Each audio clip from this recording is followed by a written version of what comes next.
University की 2 अरब 20 crore dollar की federal funding freeze कर दी है।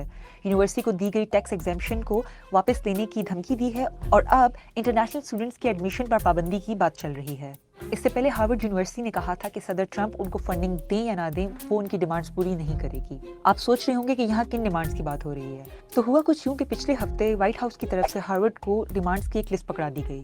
इन डिमांड्स में यूनिवर्सिटी के एडमिनिस्ट्रेटिव अफेयर्स में तब्दीली, नौकरी पर रखने और यूनिवर्सिटी में एडमिशन के प्रोसीजर में तब्दीली शामिल थी। ये भी कहा गया कि हार्वर्ड हुकूमत को यहूद मुखालफत को हवा देने वाले प्रोग्राम्स और उन स्टूडेंट्स के बारे में बताए जो अमेरिकन वैल्यूज से मुख्तलिफ सोच रखते हैं। व्हाइट हाउस के बकौल इसका मकसद यूनिवर्सिटी में यहूद मुखालिफ ट्रेंड्स को रोकना था। हार्वर्ड ने ये कहकर इन डिमांड्स को मुस्तरद किया कि व्हाइट हाउस इन चेंजेस के जरिए हार्वर्ड की कम्युनिटी को कंट्रोल करना चाहता है। तो हार्वर्ड के अलावा और कौन सी यूनिवर्सिटियां मुतासिर हुई हैं?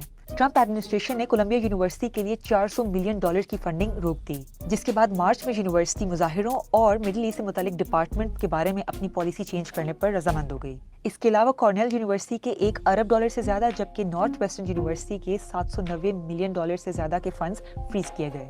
हार्वर्ड के पास 53 अरब 20 करोड़ डॉलर का एंडाउमेंट फंड है, जो कई छोटे ममालिक की जीडीपी से ज्यादा है। तो क्या हार्वर्ड ट्रंप एडमिनिस्ट्रेशन की धमकियों का मुकाबला कर सकती है? अपने 53 अरब डॉलर के इस एंडाउमेंट फंड के साथ हार्वर्ड इस तूफान का मुकाबला तो कर सकती है, लेकिन एक्सपर्ट्स के मुताबिक हार्वर्ड को बहरान का सामना करना पड़ सकता है।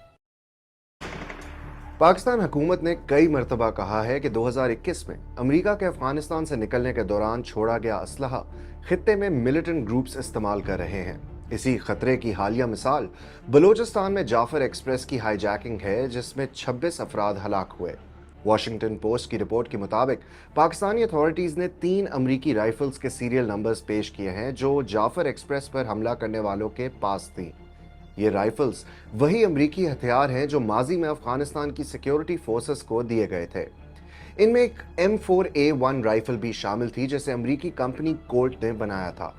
पाकिस्तानी अथॉरिटीज़ कहती हैं कि इनखला के वक्त छोड़ा गया असलहा अब अफगान हुकूमत के अलावा बलोच लिबरेशन आर्मी BLA और तहरीक तालिबान पाकिस्तान TTP के पास भी है। माहिरीन इस बात पर इत्तफाक करते हैं कि हथियार पाकिस्तान में एंटर होने की एक बड़ी वजह बॉर्डर मैनेजमेंट है। सिक्योरिटी अमूर के तज्ज़ियाकार असफंदियार मीर ने भी चंद पॉसिबल रीजंस बताए कि यह असलहा कैसे बलोच लिबरेशन आर्मी के पास आया। अफगान सिक्योरिटी फोर्सेस अपने हथियार और असलहा डिपो जल्दबाजी में पीछे छोड़ गए होंगे, या फिर उन्होंने जानबूझकर अस्करियत पसंदों को इन हथियारों तक रसाई दे दी होगी। दूसरा ये कि तालिबान की आदत और उनके कमांडर्स ने खुद ये हथियार अस्करियत पसंद ग्रोहों के हवाले कर दिए होंगे। तीसरा ये कि कुछ तालिबान धड़ों ने पैसा कमाने की ख्वाहिश के सबब ये हथियार ब्लैक मार्केट में फरोख्त कर दिए होंगे। आप भी इतने आलसी हैं कि जहां कुर्सी दिखती है बैठ जाते हैं, तो ये आपके लिए है। ये है वॉक कार 2।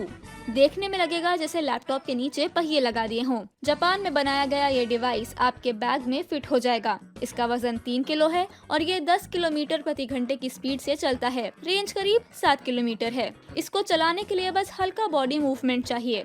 आगे झुकिए तो चलने लगेगा और उतर जाएं तो रुक जाएगा।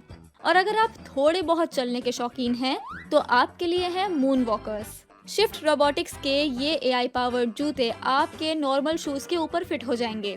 ये आपकी चलने की स्पीड को डबल कर देते हैं। हर जूते में 10 छोटे छोटे पहिए हैं, एक ब्रशलेस मोटर और ऐसा मशीन लर्निंग सिस्टम जो आपकी नेचुरल चाल के साथ तालमेल बना ले।